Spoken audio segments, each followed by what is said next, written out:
Yeah. I always like to look back at what is God's purpose and intent. If you don't understand the reason why things are happening, it's hard to understand the why. So, what is God's purpose for us?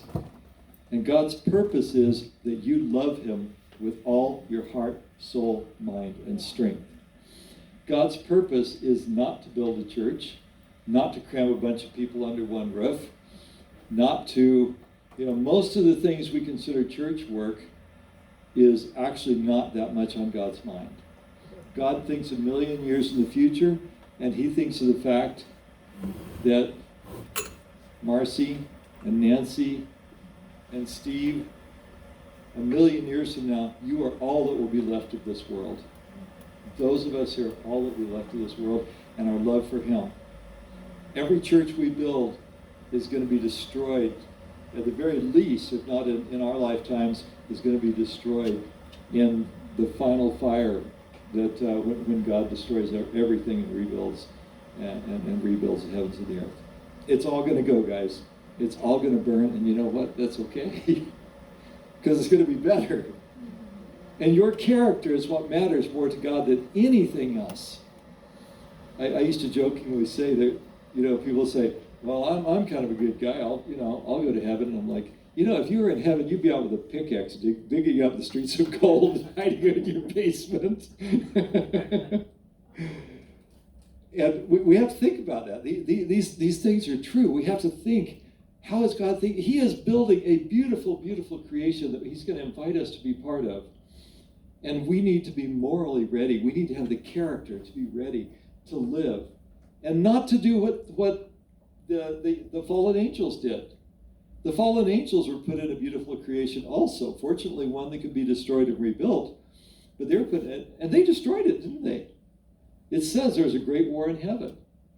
So God is preparing us to be so hardened in our hearts against sin that no matter what came our way, we would never even consider that again. It would never, ever, ever even cross our minds to rebel against God, ever, like the angels did. Amen?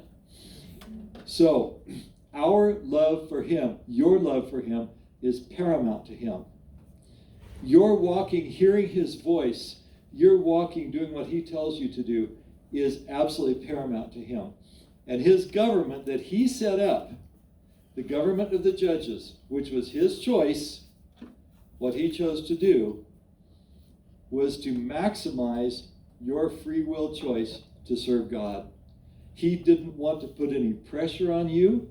He didn't want to have to lock you in chains and throw you in a prison.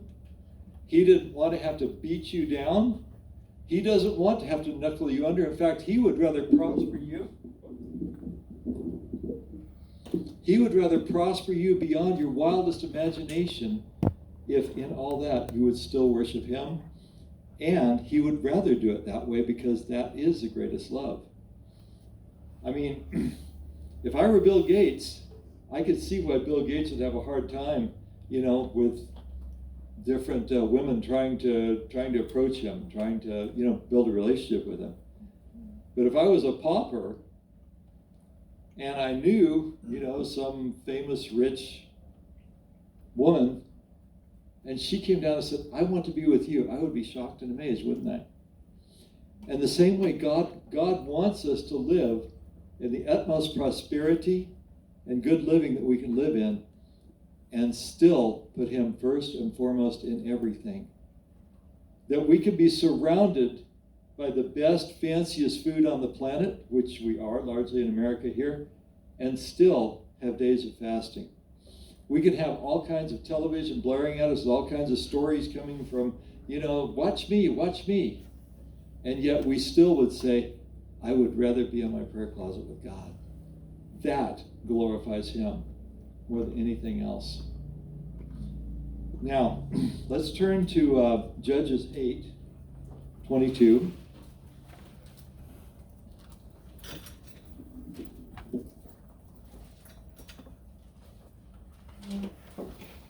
Judges 8:22.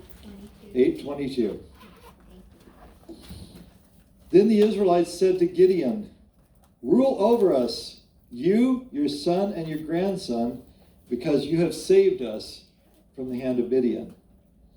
But Gideon told them, I will not rule over you, nor will my son rule over you. The Lord will rule over you. And he could have been king, couldn't he? He could have declared himself king right there. He could have made his son king after him, his grandson king after that, and he could have had a kingdom that would have lasted from then on. He chose not to. Actually, he couldn't have, just so you know, because God wouldn't have allowed it. God would have killed him off. In fact, in other situations where other judges tried to raise up their sons to take over after them, God killed them off. He did not allow that to happen at that time. Okay? But later the people asked for a king. And what I want to start with is just get together with a small group of people near you, and I want you to brainstorm, try to come up with 3 things. What are the characteristics of a king? Knowing what we've talked about with the judge and leadership God wants, what are the characteristics that a king has? Now, let me give you a few parameters before we begin. This is not big church versus small church. There can be huge churches of multi-thousands where the leader leads as a servant ruler, leads as a judge would in the Old Testament. There can be little tiny churches of 20 where the leader leads with an iron fist and is more of a king than anybody else. So we're not talking about that. This is not, bash on this big church because it must be run by a king because it's big, okay? Those are not the characteristics of a king. What we want to think about is, what are the actual characteristics that make a leader act like a king rather than a judge? Okay, go ahead and take a couple minutes and just talk amongst yourself. Try to see if you can come up with 3 things. Let's start over here. So, Josie has give me a few things. Okay, so we're kind of a little bit like, I don't know, I'm sure it's a question, but, so I said that kings are centered on the nation, they're not concerned with the people. All right. Is that right or wrong? Yes, it is. It's right or wrong. It is right or wrong. Okay, so focus is the kingdom, right? Oh, no, kingdom building, that's what I was saying. Kingdom building. Okay, anything else?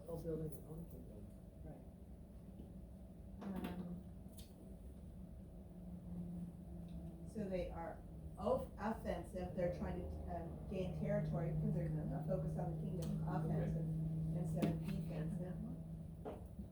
We talked about defensive wars last, offense, I'll say wars here, because that's part of what they did. They have an army.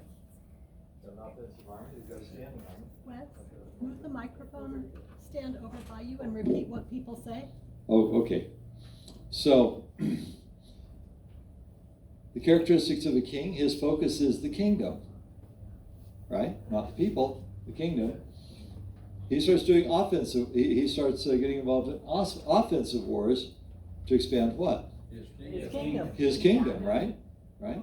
So he take over more land. So he can take over more land, so his kingdom's going to be bigger. Which means it's not voluntary. It is not voluntary. It is not. Which also means he has an army. He has an army. Yeah, we're going to get to that because that becomes very important later on. Yeah, this group here. It's generally my way, you do it my way, and if not, you're in obvious rebellion. A tyrant. Yes. Okay, he's large and in charge, right? If you don't like it, yeah. You pay the price for it. What happened with Gideon when the people didn't like it? Go home. Yeah. You don't want to be here, go home. Yeah, it's your choice. Let God draw the people. Let God bring the people. Okay, other things?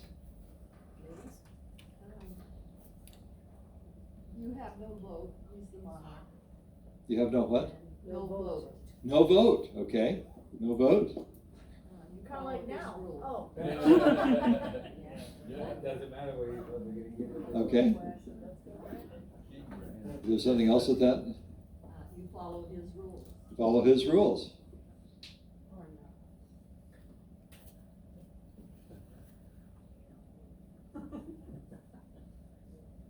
Okay. And in that case, you better follow his rules or else, right? Okay, guys here, I saw a lot of discussion going on here. We have dictator, which is kind of really up there. Okay, dictator. He's the judge, jury, and executioner. Okay, I like that. Okay.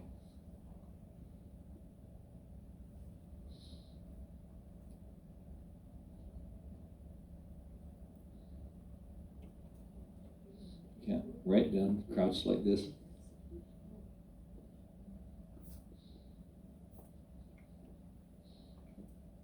Okay. And we put prideful. Judge, jury, and executioner, and prideful. Prideful, yes. What else? Narcissist.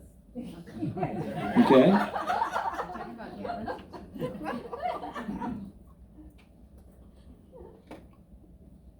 I know we're going to see that these are true. Yeah, these are all absolutely correct. Okay. So hey, that's an awesome start. Okay. Let's look at some things actually in the scripture. I know some of you want to copy that down, so I'll give you a second to do that. Now, let's go to 1 Samuel, also chapter 8, 6 and 7. Did I read this one yet? No, I read Judges. So, first of all, let's set the stage a little bit. We've had the various judges who are a very colorful cast of characters, right? Gideon, Samson, Deborah. Okay, these different judges that have arisen are very, very flamboyant. Some crazy things happen around them and happen to them. And the ultimate of the judges ends up being Samuel. Samuel is a young man who, from a child, has been dedicated in the temple. Okay, and Samuel basically epitomizes the judges. He puts it all together. He grows up as a priest. He is a prophet. He is a judge. He is every man's leader. Okay? Samuel refuses to be made king himself, nor will his sons be made king.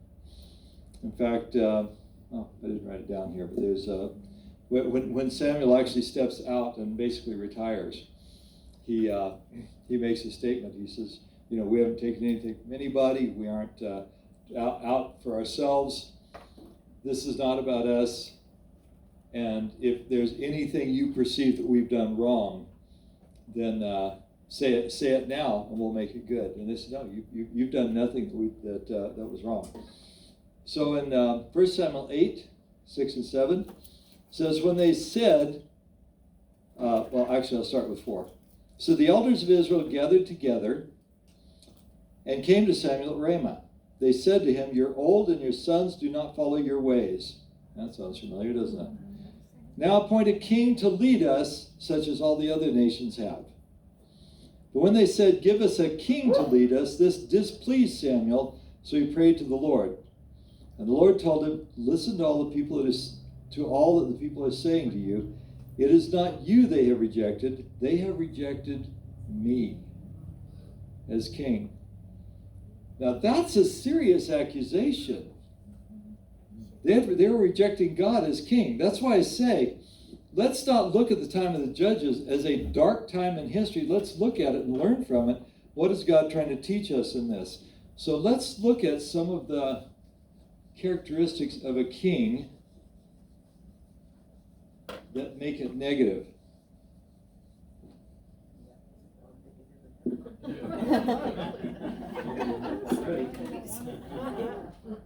Okay, first of all, why did the people want a king? Everyone else had a king. All the other nations had a king. They wanted to be And how is that a positive thing for them as opposed to the way they were living?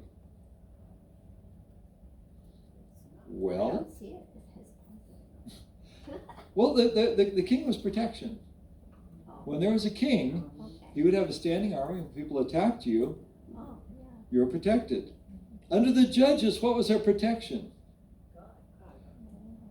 the hope, the prayer that God was going to raise up a judge at that time for that season, for that battle. Well, come on, guys, that's a little scary. It's a little scary to say, oh, if the Midianites attack us, let's hope God raises someone else up again. Yeah, there's Gideon, but he's gone now. He died. Who's coming next? We need somebody who's going to give us a standing army. Someone who's going to give us security and protection. There is security and protection in a king. Does God, I want you to think about this for a second. Does God offer you security in this world? In Him, right? But if you put your security in anything else, what's going to happen? So instead of trusting God, oh, we've got a king. So if we get attacked, the king is going to rise up, and the king is going to fight the battles. All right. So let me give you a few more characteristics. Everything here is great. Okay. Kings. They live in high towers. So what does that mean? Somebody's got to build them. Somebody got to build that tower. They have the nicest house in town, don't they? Did Samuel have the nicest house in town? No. Did you know that when Solomon built the temple, he also built his own palace? His palace far, far, far exceeded the temple. Solomon's temple, the palace that he built was of a far grander scale than the temple itself. He put way more money into building his own house. High towers mean you're above everyone else. Okay?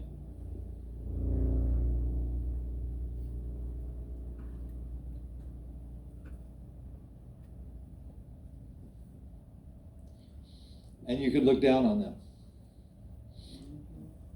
David later gets in trouble because he looks out of his high tower and sees Bathsheba taking a bath, right?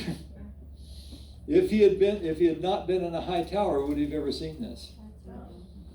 And on top of that, what in the world is he? What's that? He should have been at war, right? He's supposed to be leading his men. Yes. Okay, I'll go ahead and put that one down. I'll just put it down later. They led from behind.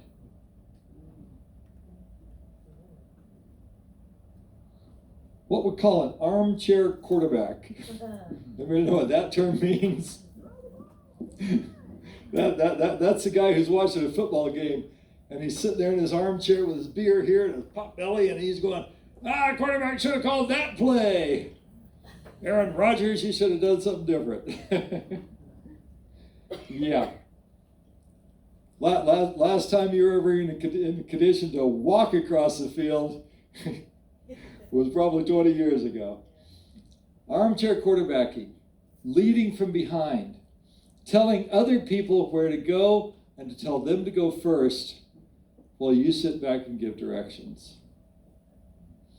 Now the judge led from the front, didn't he? Yeah. And he led from the point of greatest danger. Why was he able to do that? Because he had God on his side. And he knew it. Tell me one judge that died in battle. David gets out in battle and, David, go hide. We'll take care of everything out here. Okay, so they consider themselves better than the people they serve. They think it's their job to assign roles in their kingdom.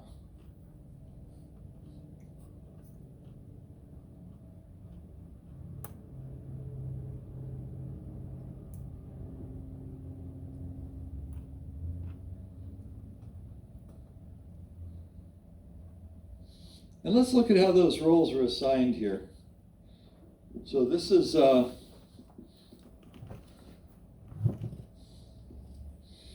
let's turn to 1 Samuel 8. Now go on to verse 9.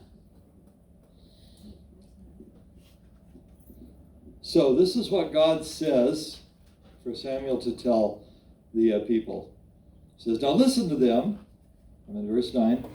"But warn them solemnly and let them know what the king who will reign over them will claim as his rights." Samuel told all the words of the Lord to the people who were asking him for a king. He said, "This is what the king who will reign over you will claim as his rights." And let's dissect these one at a time here. "He will take your sons and make them serve with his chariots and horses, and they will run in front of his chariots." Okay? So what's the first thing he does? He takes your sons, he assigns them a role that God did not assign. Are they even supposed to have a standing army? No. Armies are expensive. They take money. How cool would it be if we could just dissolve the U.S. military altogether and then just give all the money away to all of us and put it in our pockets? We can't, because we don't live in that type of situation. Maybe we could. Maybe we've got enough faith. I don't know. But he takes the sons, he puts them in the army. He makes a standing army. He makes them serve with chariots and horses. Makes them run in front of the chariots. Now, I don't know about you, but I've watched some war movies. What do you call the guys who run out in front of the tanks with nothing but a hat on their head and a gun in their hand? What are they called? We call them cannon fodder.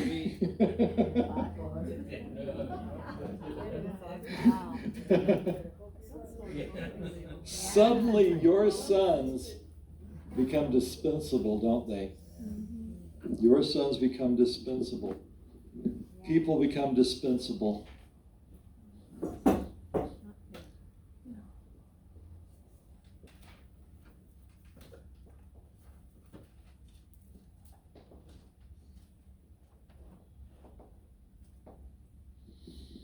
Okay?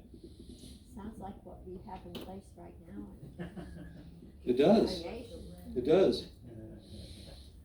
And I don't know how much I would change about our foreign policy, but there are times and places where I go, what the heck are we doing there? I can tell you this, there's places where we're spending money where we're going, if I was writing the check out of my pocket, I wouldn't send the check to those people. But people become dispensable. And, you know, without going too negative here, how many of you could honestly say you've been in a church where the pastor found the individuals dispensable? Yeah. And this is not God's way. I'm not saying there aren't times where we have to deal with a person. We've had to in this church. And it has been heartbreaking, hasn't it, Steve? Yes. It has been absolutely heartbreaking. And we've had to deal with people who finally just, we tried and we tried and we tried and we tried and we tried. But we never saw those people as dispensable and still don't. But I know I'm not going to name any names, but one of the largest, most influential churches in America just in the last 2 years had a major crash. Mm-hmm. And things were brought out about this church that were heart-wrenching, okay? And we found out that the leaders of this church were using people to a scary degree. People were talking about, you know, the leaders of the church would go to a party and they would ask these people to come with them and literally sit over in a corner in the room and just sit there all night waiting for them to get done with the party so they could, so the volunteers could just drive them home. And other stuff equally bad. People were just like Kleenex to be used and thrown away in this multi thousand member church. It was very sad. Okay, some he will assign to the commanders of thousands, the commanders of 50s, and others to plow his ground and reap his harvest, and still others to make weapons of war and equipment for his chariots. So, you're a family, you have had children, you've got sons. Your son should be out there in the field, hoeing the weeds just like you, right? Where is he? He's off doing the king's business because the king has stuff to do that has nothing to do with your own personal walk with God. And and I'm not saying there isn't church work to be done. There absolutely is. We're talking about the characteristics of a king versus characteristics of a judge.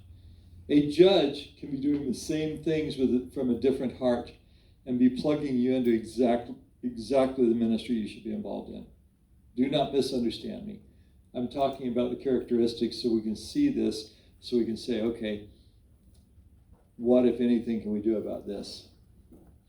He takes your daughters to be perfumers and cooks and bakers. I don't know about you, but I liked baked goods.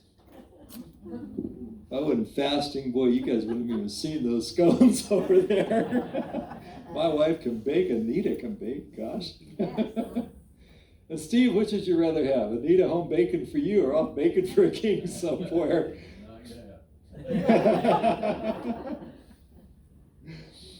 Yeah, and you see these king's spreads on the movies sometimes, and huge spreads of all this food. They only eat a fraction of it, and they throw the rest of it away. We used to see that up in San Francisco. We'd go to the food bank, and they'd have some big food show, and they bring all the extra food in. So they had so much leftover food, and it's all getting thrown away. You know, I gotta say, when my wife bakes scones, not a scone goes uneaten at our house. If she makes so many we can't handle them, the dog gets them. So, okay. He will take the best of your fields and vineyards and olive groves and give them to his attendants. Taking your best. Taking your best. I mean, when we give away to the poor, we often kind of take the stuff we were maybe going to throw away anyway. When we're going to give something away, we don't give the best. Maybe we should. I don't know. But a friend of mine was youth pastor, and he got on this whole thing. God started dealing with him. He bought a bunch of new shirts. He was going to give his old shirts to the homeless. And God spoke to him to give your new shirts to the homeless, and you keep the old ones. He came to church dressed in these old shirts, and pastor got so mad at him because he looked bad up front. God is just dealing with him. Just had to give him time. But he takes the best. He takes off the top. He takes the best. Why? Where is the best supposed to go? To God. That's why the tithe is the best. We give the best. We give the first. We give it to God. We don't give it to a man. We don't give it to a system. Amen? He takes 1/10 of your grain. Wow, that sounds familiar, doesn't it? Yeah, don't even ask how much our government takes. It's what, like 35% or more now of your overall income?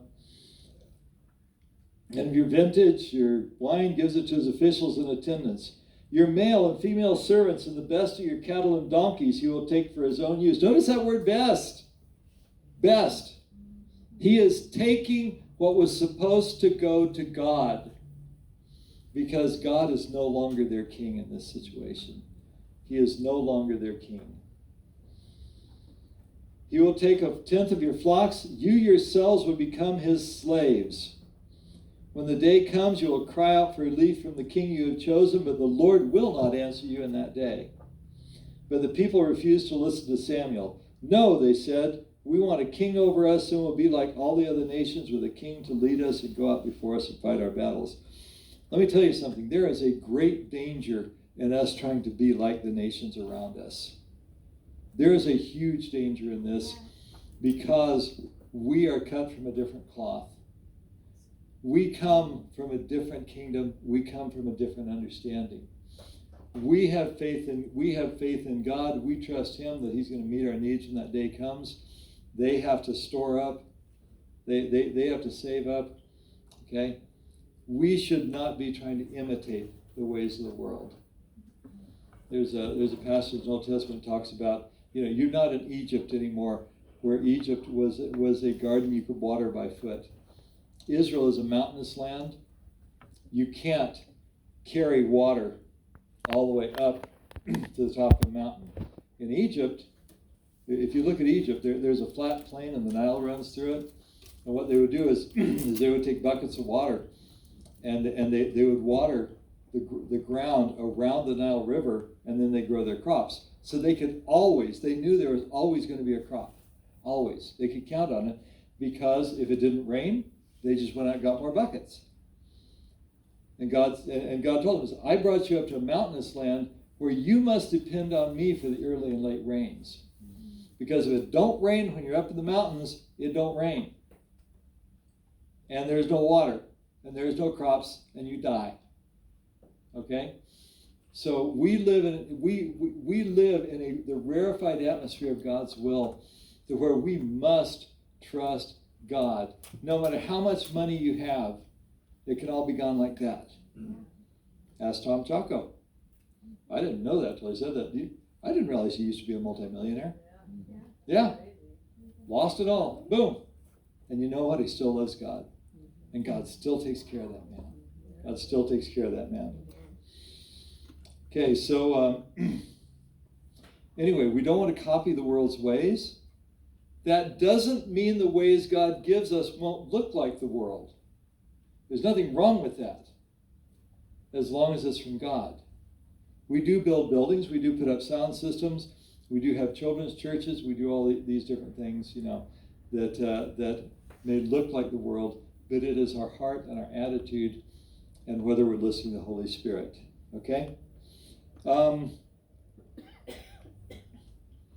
Now, this is, somebody already brought this up. I'm going to say it again. A king, a leader who is a king, thinks that their job is to build their kingdom, not God's kingdom. God's kingdom only exists in one place, and that is here, in you.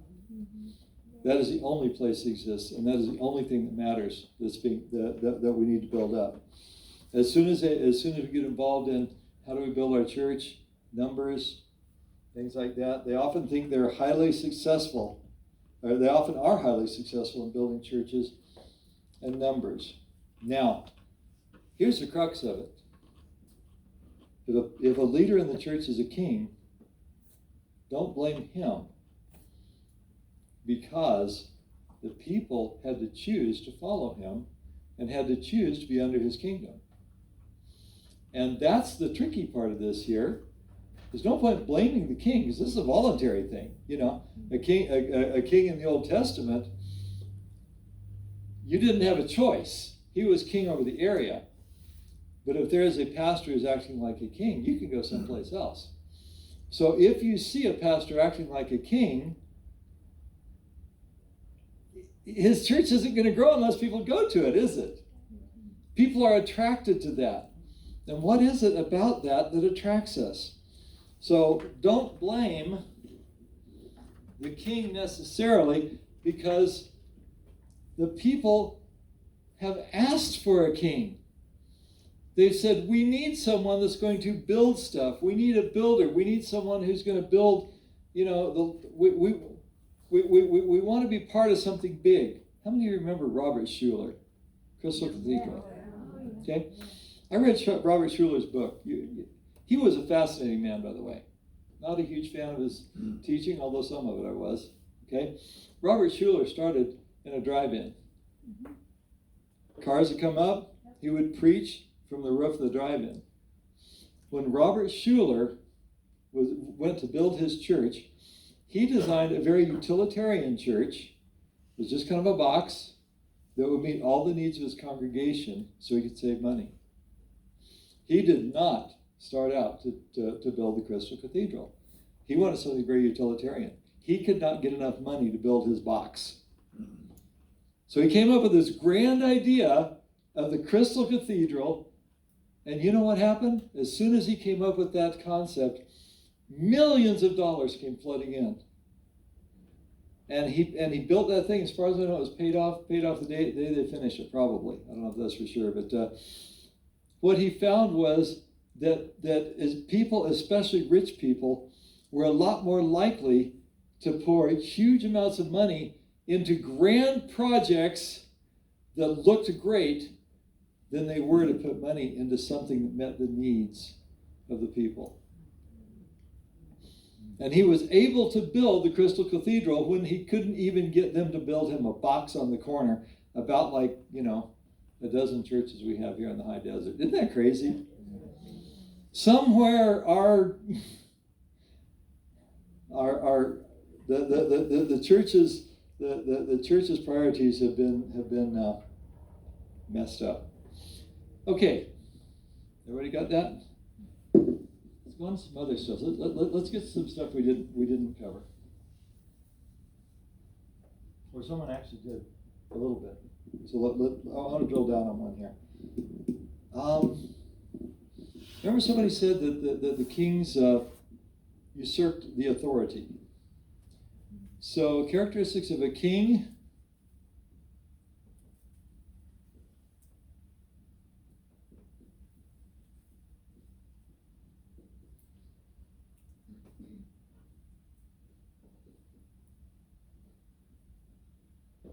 They don't respect other leaders. Now, for example, prophets.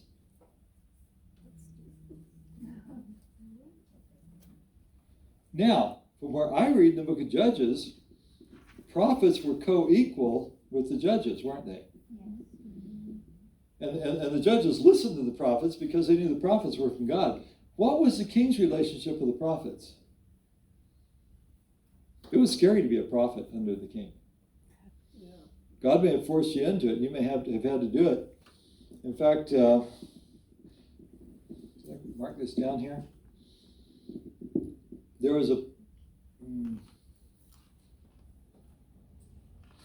there's a place later on here. I don't think I wrote down the comparison, did I? Unfortunately.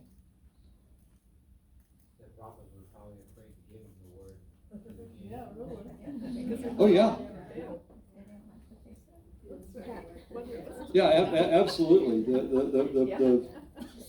Because he usurped he usurped the other areas of leadership. He usurped the priesthood, or at least the priests pretty well went into kind of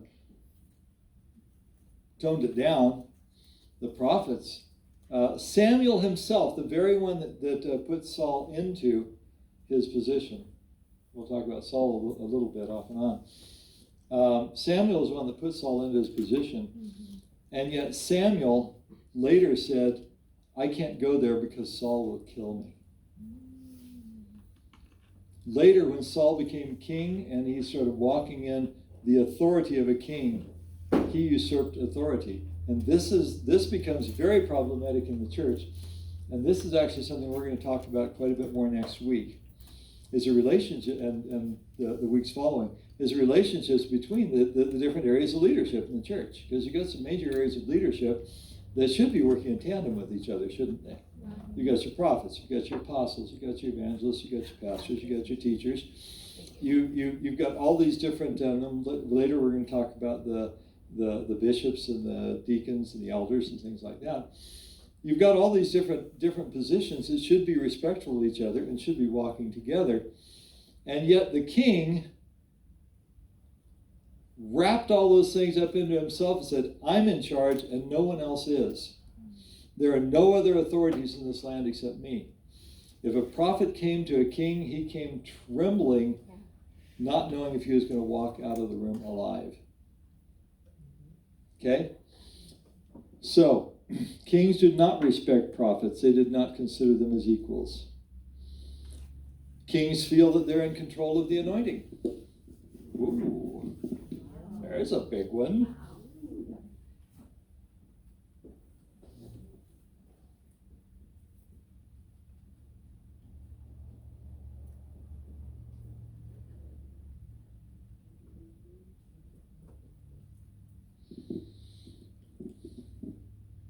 In fact, they tend to think the anointing's about them, don't they?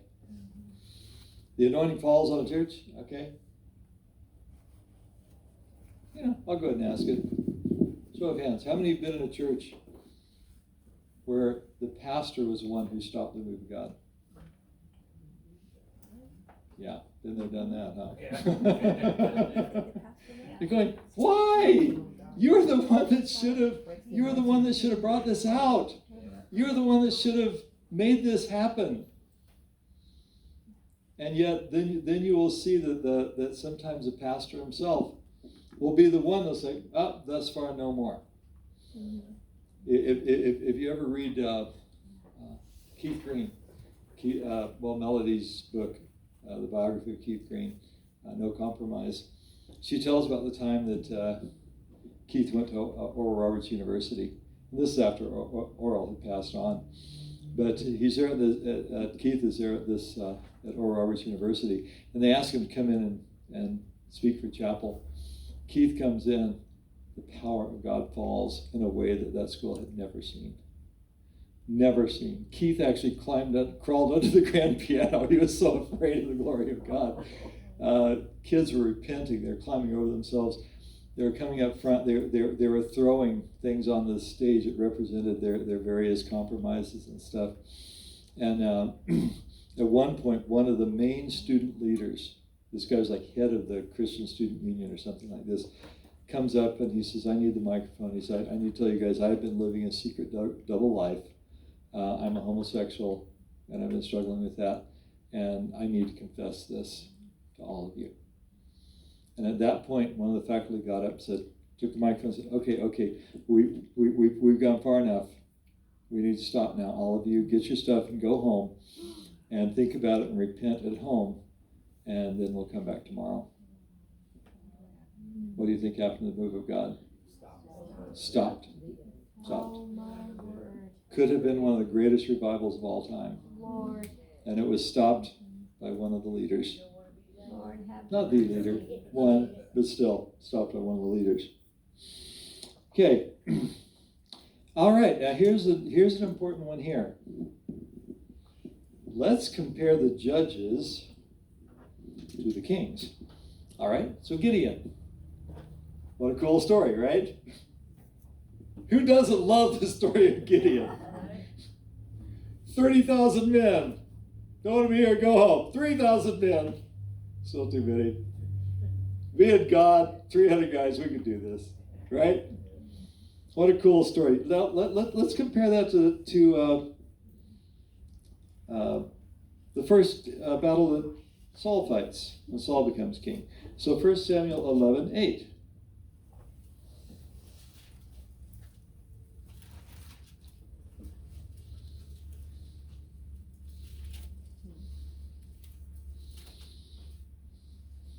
Okay? Actually, let's start with 6. I'll give you the background on it. What happens here is there are a group called the Ammonites that they go up and attack one of the cities that are nominally under Saul's domain, is part of Israel, and they say, "You guys come and serve us, or we're going to kill you all. But if you come and serve us, we're going to poke out your eye. Every single man in this city, we're going to poke your right eye out. Otherwise, we're going to kill you." So they're like, "Whoa!" So they send to Saul. They say, "Saul, come protect us. You're the king." So when Saul hears this, when Saul heard their words, the Spirit of God came powerfully upon him, and he burned with anger. Verse 7. He took a pair of oxen, cut them into pieces, and sent the pieces by messengers throughout Israel, proclaiming, This is what will be done to the oxen of anyone who does not follow Saul and Samuel." Then the terror of the Lord fell on the people, and they came out together as one. When Saul mustered them at Bezek, the men of Israel numbered 300,000, and those of Judah 30,000. Then the messengers come and said, "Tell them we're going to come and rescue you." Well, a little bit different between that and Gideon, isn't there? Yeah. Gideon says, "Come on, guys. Let's go beat the snot out of these guys." "Sure, we're all here. 30,000 people show up. Saul says, you get out here, I'm going to go out and kill all your oxen, I'm going to destroy your livelihood. He threatens them. 300,000 come out. You don't really hear much about this battle, do you? Because, of course, 300,000 can beat 30,000 or whatever the Ammonites had. There was no glory. There was no glory. And under the judges, under the kings,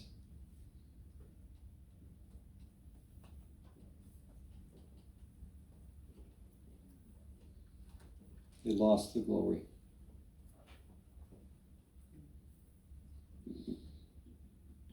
They've lost the awesome stories. All those cool stories you hear about in Judges. How many stories like that do you hear after the book of Judges under the kings? Not many, huh? You kind of got David and his 5 little stones. But the guy who took the jawbone of a donkey and slew 600-800 people, you know, you don't hear the Gideon stories anymore. You don't hear the Samson stories anymore. The kings, God's not going to share his glory with them because they're the king, not him. They're going to have to act like a king now because God is not. That's a frightening thought, isn't it? I don't know about you, but I want to live in the glory. I want to live in the glory of God. I want to have war stories. Yeah. I want to tell the cool stories of what happened when God moved, you know? Yes, and amen. And, you know, if the pastor takes charge, the war stories stop, or at least they slow down an awful lot. Amen? Okay. Go through a few more here. Kings cannot accept challenges to their authority. When Samuel told Saul he was no longer the anointed, okay? I'm going to write this. Well, I'll just tell it to you. You can write it down. Kings can't accept challenges to their authority. Let me tell you an interesting thought. Samuel comes to Saul and says, because of what you did, because he didn't do God's will, Samuel comes to Saul and he says, the anointing has left you. You are no longer king. God's going to put somebody else in your place. Now, what should Saul's response have been to that? He should have repented. And stepped down. It's okay to not be king. If Saul had stepped down at that point and said, oh, okay, guess I'll grow bees.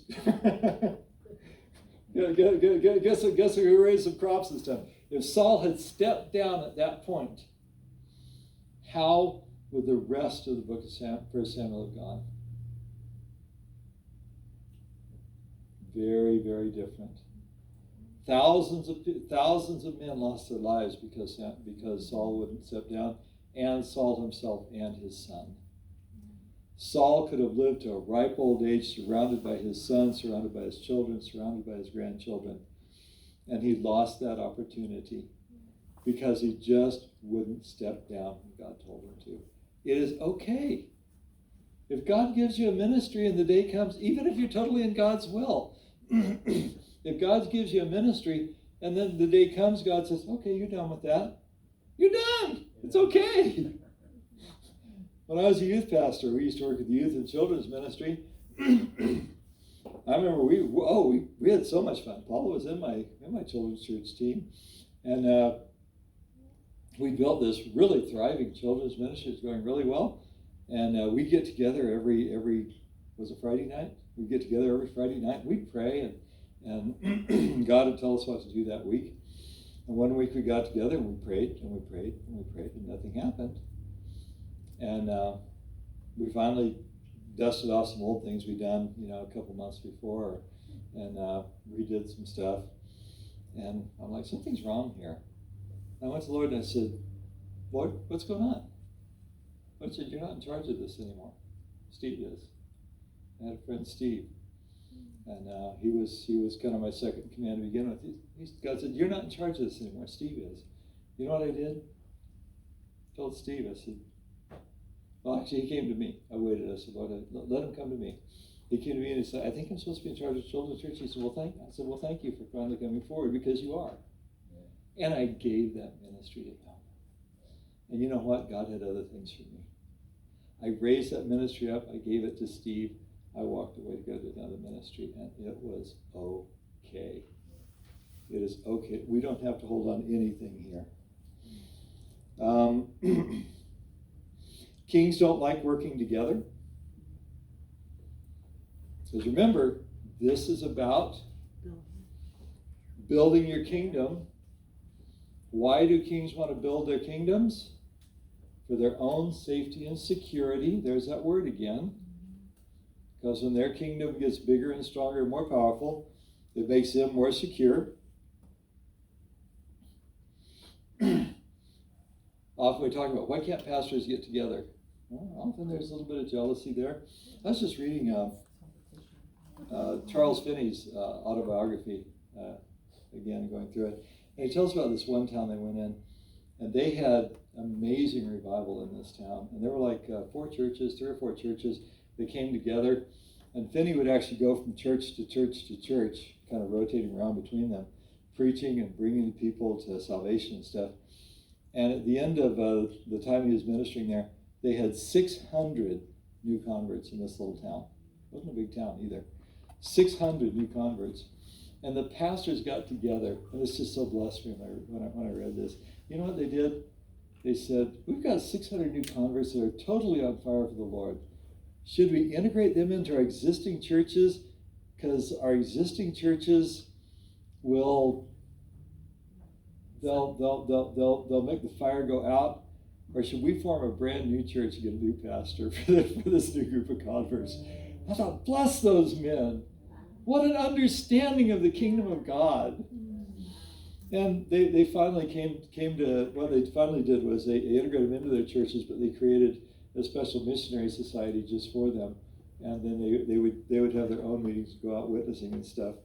But I thought, what a blessed response by pastors to say, we've got all these new converts. Instead of, look, my church is bigger. Right. They said, these guys are on fire. Let's form a whole new church just with them and bring in a pastor that will be competitive with us. But there's no competition in the kingdom of God, is there? Amen. King usurps other positions in the church. We talked about that. Kings are jealous of the gifted.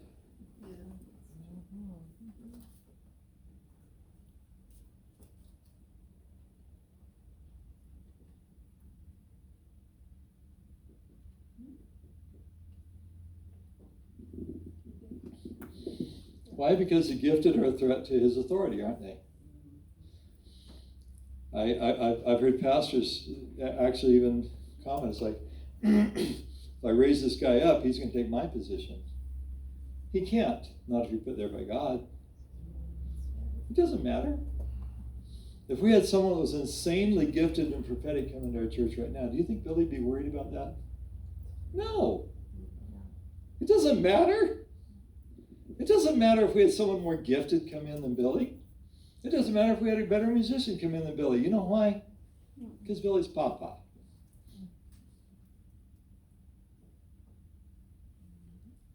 He's why we're here. He doesn't have to be jealous of other people's giftings. And a man who is put in his position by God and serves because God put him there, leaves when God tells him to leave, has nothing to fear. Man, last thing I'm going to cover in this is a few other things, but running a little bit out of time. It's an inherited position.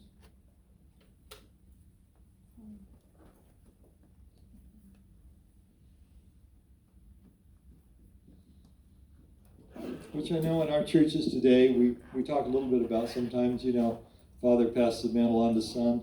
I think it's deeper than that. I think it's a pastor trying to pass the mantle on to somebody who is like him.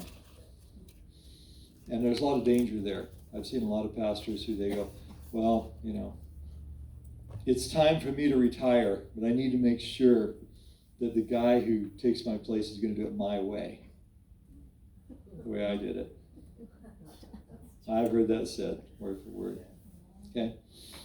So, anyway, kind of wrapping this part of it up. So remember, the whole purpose of this is the reason the leaders in the church exist is to enable the people in the church to serve God and to help them on that journey. That's why they're there. It's not to run the church. It's not to run the physical plant. It's to enable the people to grow into what God said. When I was up in San Francisco, I was involved in a ministry. It was a powerful ministry at one time. And I still remember the day when the leader of our ministry came in. He gathered us all together. And he said, I've just been to a leadership conference. I think I finally understand authority. So this is the way it's going to work from now on. He said, I understand now. I'm the leader of the ministry. So God will speak to me and tell me what's supposed to be happening.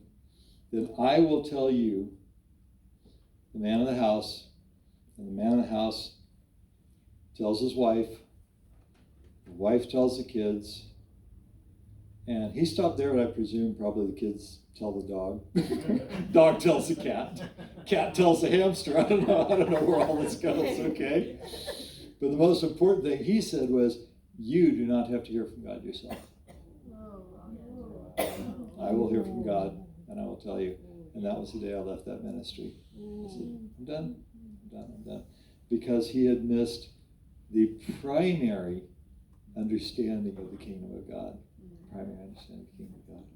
Let's do one last activity. So, just with the people around you, I want you to just have a real brainstorming session.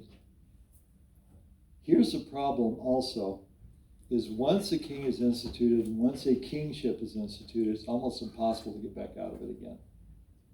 Very, very difficult to revert back to a good governmental structure. So, what can we do to protect God's government in us? In the churches where we work, in our lives, in our ministry. What can we do? So let's try to think of some specific things. We'll give you a couple minutes to think about that and kind of brainstorm. Sorry, what can we do that, What can we do to ensure that we have that proper type of government? That we have God.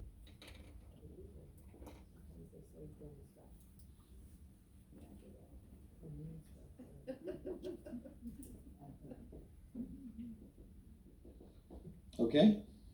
For Christians that need to stay in alignment and agreement to the word. Okay. And how's that different from this? The same thing. Okay. And then, vote for godly people. Vote for godly people? Okay. Ask for God's covering.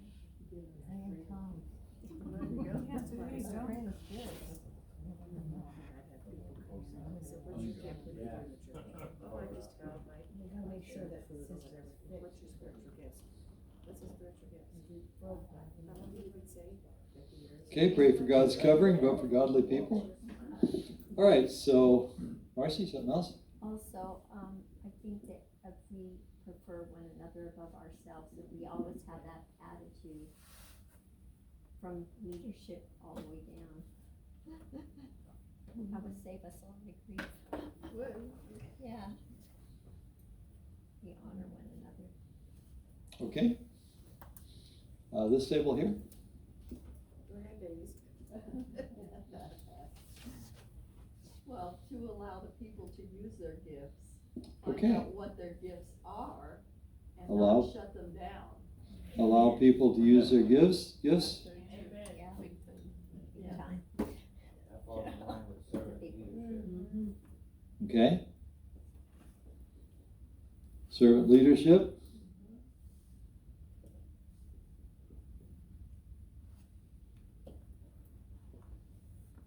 Okay. Teaching.